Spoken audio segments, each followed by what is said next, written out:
আসসালামু আলাইকুম ফ্রেন্ড, এই দেখুন আজকে নতুন ব্লগ নিয়ে আমি চলে এসেছি। তো আজকে একটি নতুন জিনিস বানিয়ে দেখাবো, সেটা হলো স্যান্ডউইচ, আমাদের ইন্ডিয়ান স্টাইল স্যান্ডউইচ। তো এখানে প্রথমে পেঁয়াজ, ক্যাপসিকাম, টমেটো আর লঙ্কা কুচি করে নেওয়া হচ্ছে।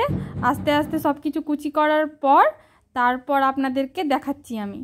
তো আশা করি আপনারা ভালো আছেন। আলহামদুলিল্লাহ আমরাও ভালো আছি। এই তো আমার টমেটো কুচিও হয়ে গেল। এরপর এখানে সব কিছু একসাথে আমি বাটিতে ঢেলে নিলাম। এরপর এখানে একটা ডিম ফেটিয়ে দেওয়া হলো।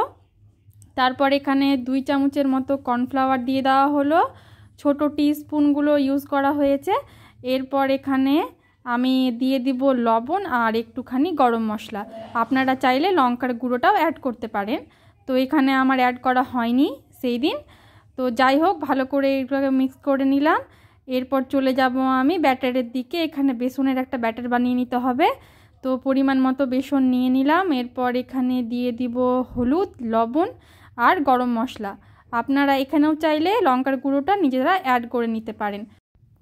তো এই তো আমি একে একে সব কিছু মিক্স করে নিচ্ছি। প্রথমে দিয়ে দিলাম হলুদ, তারপরে লবণ, আর এরপরে এখানে গরম মশলাও একটুখানি দিয়ে দিলাম। আর লঙ্কার গুঁড়োটাতে স্কিপ করে দিয়েছি এখানেও আমি। তো যাই হোক, এরপরে আমি এটাকে ভালো করে মিক্স করে নিয়ে তারপরে জল দিয়ে ভালো করে আমি ব্যাটারটাকে গুলে নেব। তবে আপনারা ব্যাটারটাকে বেশি পাতলা করবেন না, ব্যাটারটাকে আপনারা একটুখানি গাঢ় গাঢ় টাইপেরই রাখবেন। বেশি পাতলা হয়ে গেলে আবার ব্রেডের মধ্যে লাগবে না। তো এখানে ব্রেডের স্লাইস নিয়ে নিলাম। এরপরে এখানে আমি যেই ব্যাটারটা তৈরি করে রেখেছিলাম সবজির, সেই মিক্সড সবজিটা আমি এখানে দিয়ে দিলাম উপরে ভালোভাবে। এরপরে এখানে আমি দিয়ে দিব চিজ গ্রেট করে। চিজটাকে ভালোভাবে গ্রেট করে দেওয়া হয়ে গেলে, এরপর আমি চিজ গ্রেট করা হয়ে গেলে উপর থেকে আর একটা স্লাইস দিয়ে দিলাম। এরপরে এখানে আমি তাওয়া বসিয়ে দিয়েছি। এখানে আমি সরিষার তেল দিয়ে দিলাম। এখানে আপনারা বাটারও ইউজ করতে পারেন, তবে আমি ইন্ডিয়ান স্টাইল করছি তাই আমি এখানে সরিষার তেলটাই ইউজ করলাম। এরপরে এখানে আমি ভালো করে বেসনটা লাগিয়ে নিলাম আমার এই ব্রেডগুলোতে। তারপরে আমি দিয়ে দিলাম ভালো করে সেঁকতে।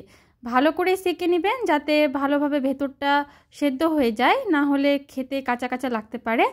আপনারা ভালোভাবে টাইম নিয়ে সেঁকে নেবেন। ভালো করে এপিট ওপিট সেঁকার পরে আমি সাইডগুলোকেও ভালো করে সেঁকে নিয়েছিলাম।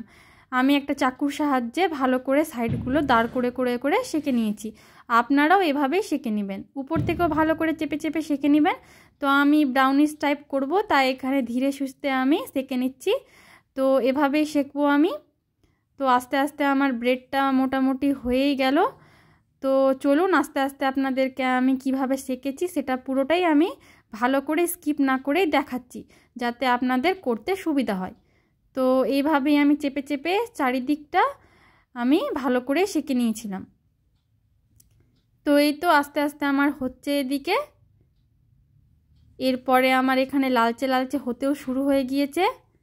এই তো মোটামুটি ব্রাউনিশ টাইপ হয়ে গেল। এরপরে আমি এটাকে প্লেটে নিয়ে নিলাম। এরপরে এটাকে ভালোভাবে আমি মিডিল থেকে কেটে আপনাদেরকে দেখিয়ে দিচ্ছি যে আমার ভেতরটা কীরকম হয়েছিল। তো এই তো দেখুন কত সুন্দর ভেতরটা আমার সেদ্ধ হয়ে গিয়েছে, কোনো রকম কোনো কাঁচা ভাব নেই। তো ঠিক আছে, আজকে এই পর্যন্তই।